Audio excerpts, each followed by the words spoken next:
You walk past your dog and give them a quick pat on the top of the head. Or maybe you lean in and wrap your arms around them for a big hug. You think you are showing them love. But to your dog, you might as well be a complete stranger walking up and grabbing their face. They don't pull away, they don't bite, they just stand there. And because they stand there, you assume they like it. You are wrong, they do not like it, they are simply tolerating it. They are enduring the physical contact and waiting for it to end. If you consider your dog a true member of your family and not just a stuffed animal, you need to hear this. Today I am going to decode the secret canine body language that you have been completely missing. I am going to show you exactly where your dog actually craves physical contact, and how to permanently transform your dog from putting up with you to actively begging for your affection. But you must watch carefully, because by the time we get to point number 4, I am going to reveal a deeply ingrained human habit, especially in households with children, that behavioral researchers have proven is the #1 hidden trigger for tragic, unexpected dog bites. Welcome back to Dog Behavior. Hit that subscribe button right now, because the psychological secrets in this video will permanently change the way you touch your best friend. Let's dive in. 1.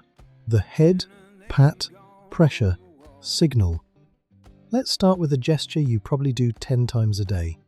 You walk up to a dog and you reach right for the top of their head. Look closely at what happens next.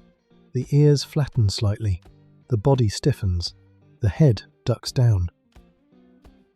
You think they are relaxing into your touch. They are not. In canine body language, any body part coming from above and landing on top of another dog is a pressure signal. It is what dogs do to claim space or assert dominance. Your dog doesn't see a loving human hand. Their nervous system registers a dominant physical pressure. When they lower their head and close their eyes, that is not a sign of pleasure, that is a submissive reflex.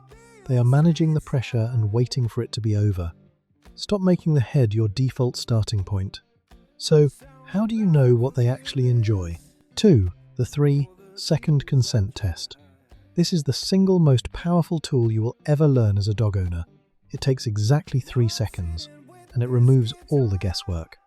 Pet your dog in one spot for exactly 3 seconds. 1, 2, 3. Then pull your hand away. Sit back and watch. If they lean into you, nudge your hand with their nose, or paw at you, congratulations, you have their consent.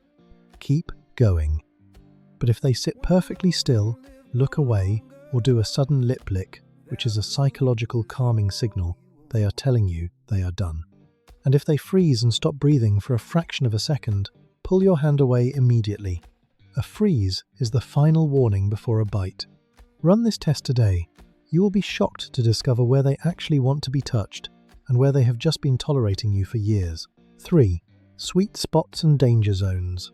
Dogs are not small humans. What feels good to us does not feel good to them. Despite what you've been told, most dogs do not enjoy being rubbed on the muzzle, having their paws squeezed, or their ears pulled. And yes, even the belly rub is often misunderstood. Many dogs roll over as a sign of submission, not because they want a massage. If you want to trigger a massive release of oxytocin, the bonding hormone, aim for the green zones, the flat of the chest right between the front legs, the side of the neck, just under the collar, the shoulders, and the base of the ears. A slow, firm, open palm stroke on the chest is the ultimate canine reward. But touching the wrong spot is nothing compared to the danger of this next mistake. 4. The hugging threat. Remember the dangerous habit I warned you about at the beginning of this video? This is it. The hug. To a human, wrapping your arms around someone is the ultimate sign of love. But to a dog? When one dog places their front paws over the shoulders of another dog, that is a confrontation posture. It is a direct challenge. Every time you wrap your arms around your dog, their brain registers a threat. You are trapping them and removing their exit. Behavioral researchers have analysed thousands of family photos of children hugging dogs. In almost every single one, the dog is screaming for help. Look at the photos on your screen. Do you see the whites of their eyes? That is called whale eye. Look at the tightly pinned ears. Look at the tension in the mouth. The dog is begging for the hug to end. And because the parents don't speak dog, nobody notices, until the dog reaches the end of their tolerance and bites. Children should never, ever be allowed to hug dogs, period.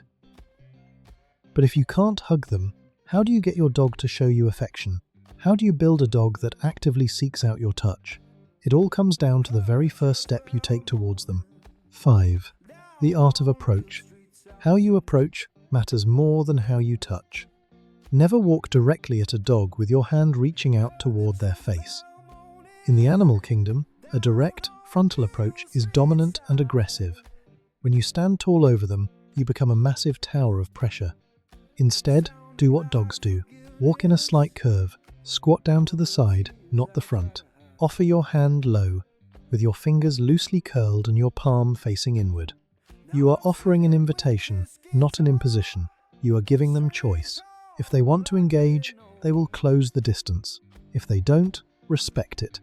When your dog realizes that your hands are safe and that they have the power to say no, they will never want to leave your side. Let's bring this all together. Stop patting the top of the head. Run the 3-second test. Pet the chest and the shoulders. Approach with a curve. And above all, give them a choice.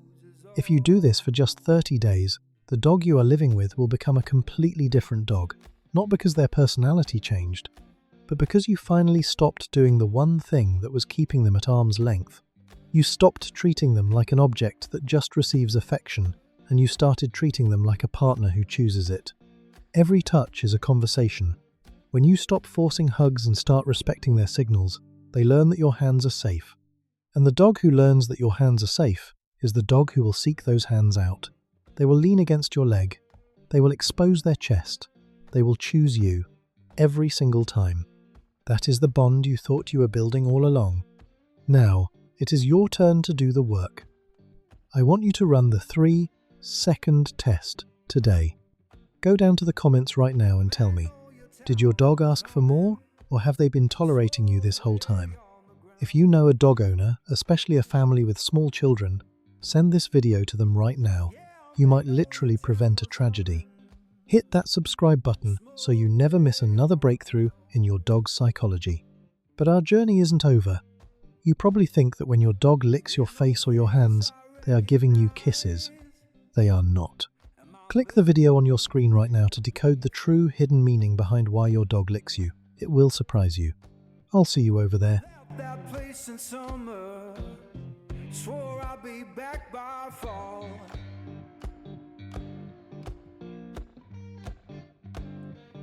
I left that place in summer.